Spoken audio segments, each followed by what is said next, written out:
เอาสบายดีทุกคนเนาะหลังจากที่ค่อยไปถ่ายรายการหาอยู่หากินตามทุ่งไร่ทุ่งนาเนาะของรายการบ้านนอกมาเนาะอันนี้ก็เป็นของที่หาได้ตามทุ่งไร่ทุ่งนาเนาะค่อยจะเอามาเนาะเฮ็ดกินแรงเลยเพราะว่าสิทิมก็เสียดายนะทุกคนสิปล่อยไปก็หาจนเมื่อยทุกคนเพื่อที่ได้อันนี้ก็มาเฮ็ดอาหารต้มยำปลาเข่งเนาะแล้วก็มีกระปูน้ำเนาะเฮาก็ตำกระปูให้มันมุนใส่ครกเนาะแล้วก็ เอาแต่น้ำมันได้ตองเอาแต่น้ำมันทุกคนแซ่บเลยทุกคนเมนูนี้ไผเคยเฮ็ดแน่ไผเคยเฮ็ดอ่ะคอมเมนต์ให้แน่แล้วก็มาต้มเอาแต่น้ำมันจังหวะนี้ก็ใส่ปลาเข้าไปแล้วก็เด้อน่ะอันนี้ก็เป็นเมนูแบบบ้านๆทุกคนเฮ็ดง่ายๆใส่เกลือเป็นนัวใส่หลายแซ่บหลายทุกคนอันนี้ก็เป็นสิ่งหนึ่งที่แบบว่าหามาได้แล้วก็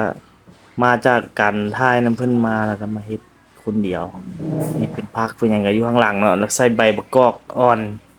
แซ่บเลยทุกคนมันจะเป็นรสชาติแบบว่าบ้านๆเฮาเลยนะทุกคนอาหารนี้ไผเคยกินแน่ไผเคยกินก็บอกกันได้ล้มกันได้เนาะทุกคนคอมเมนต์ได้เลยมาเปิดเบิ่งจังหวะนี้ก็โอ้โหสุดยอดเลยคือสิแซ่บเนาะทุกคนบ่แซ่บก็เค็มนะทุกคนจังหวะนี้ก็ตักใส่ถ้วยไปสัก